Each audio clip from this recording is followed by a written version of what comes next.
If you're new to whiskey and trying to find a bottle that you might like, one thing that's really key to understand is how the cask a whiskey is aged in will impact the flavour of the final whiskey.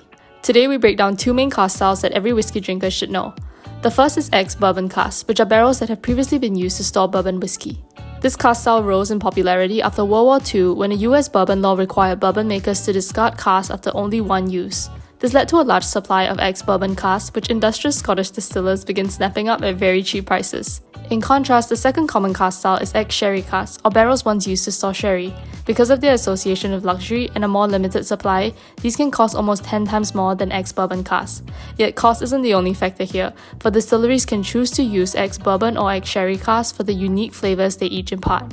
Ex-bourbon casks often bring the spirit to a yellow gold colour and impart a mild sweetness with notes of honey, vanilla, caramel, and cream. It's a cask of choice for Glenmorangie distillery, who likes to complement their light-tasting spirits with subtler flavours of ex-bourbon casks. Meanwhile, ex-sherry cask gives whiskey an amber red colour and imparts a more intense sweetness with notes of dried dark fruits and roasted nuts. An ex-sherry diehard is Macallan distillery, whose heavier-bodied expressions stand out well to maturation in stronger flavoured sherry casks.